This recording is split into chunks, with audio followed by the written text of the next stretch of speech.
श्री कृष्ण ने गीता जी में बताया, अच्छे लोगों के साथ हमेशा बुरा क्यों होता है। आपने यह महसूस किया होगा कि जो लोग अच्छे कर्म करते हैं वो सदैव परेशान ही रहते हैं, और वही जो लोग बुरे कर्म करते हैं, किसी को सताते हैं, बेवजह परेशान करते हैं, वो खुशी से रह रहे हैं।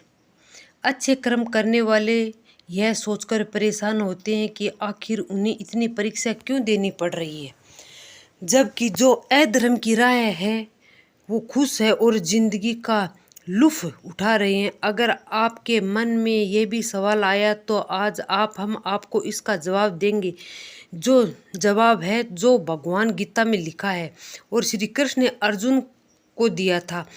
भगवत गीता में वर्णित कथा के अनुसार जब भी अर्जुन के मन में कोई दुविधा होती थी तो वो श्री कृष्ण के पास पहुंच जाते थे। एक बात की बात अर्जुन ने भगवान श्री कृष्ण के समीप आकर कहा कि जो दुविधा में है उसका जवाब वो श्री कृष्ण से चाहते हैं। श्री कृष्ण से पूछा कि क्या सवाल है।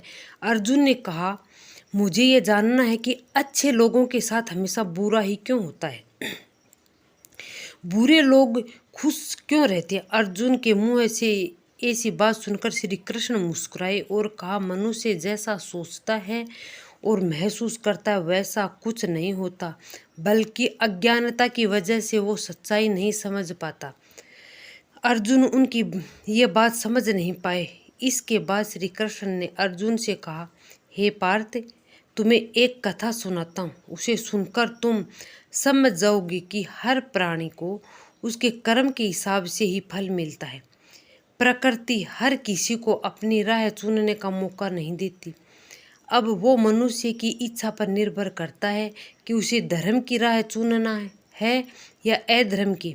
कथा शुरू करते हुए श्री कृष्ण ने कहा, एक नगर में दो पुरुष रहते थे। एक पुरुष व्यापारी था जिसका जीवन में धर्म ही बहुत महत्व थी। वो पूजा पाठ में यकीन रखता था। वो हर रोज मंदिर जाता और दान पुण्य करता, अपने इष्ट देव की प्रार्थना करता और हर रोज भगवान की पूजा करता। वही दूसरा पुरुष बिल्कुल विपरीत था। वो हर रोज मदिरा तो जाता लेकिन पूजा करने नहीं, बल्कि मंदिर के बाहर से जूते चप्पल चुराने।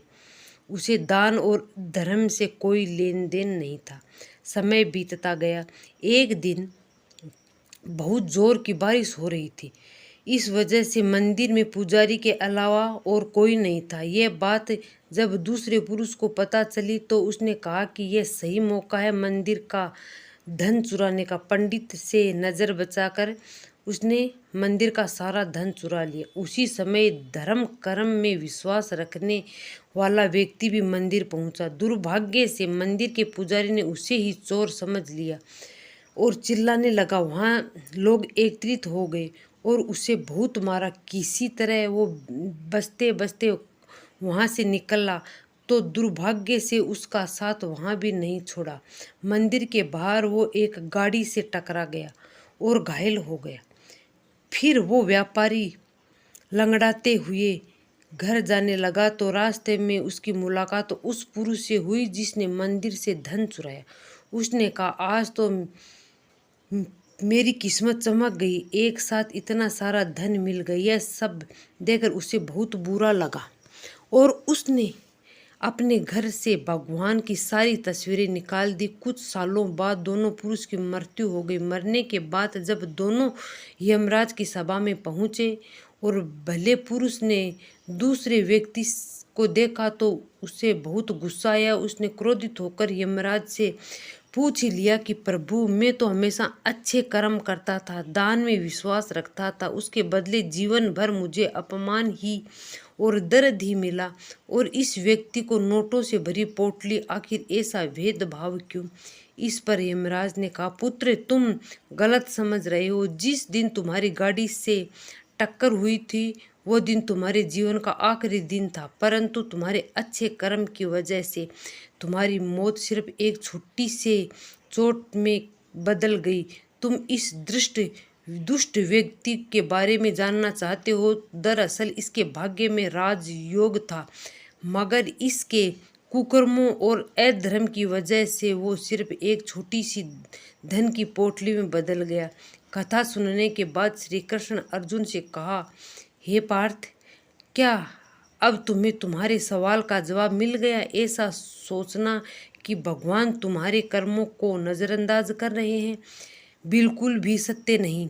भगवान हमें कब क्या किस रूप में दे रहा है मनुष्य को समझ में नहीं आता, लेकिन यदि आप अच्छे कर्म करते रहे तो भगवान आपकी कृपा हमेशा बनी रहती है। इसीलिए अपने अच्छे कर्म को बदलने नहीं चाहिए, क्योंकि उसका फल हमें इसी जीवन में मिलता है। इसीलिए मनुष्य का कर्तव्य है कि वो हमेशा अच्छे कर्म करते रहे, क्योंकि श्री कृष्ण ने गीता में बताया कि किसी के द्वारा किया गया कर्म बेकार नहीं जाता, चाहे वो अच्छा हो या बुरा। दोस्तों, आपको ये प्रेरणात्मक कथा कैसी लगी? कृपया कमेंट में जय श्री कृष्णा, जय श्री श्याम जरूर लिखना। जो सच्चे श्याम भक्त है तो वीडियो को आगे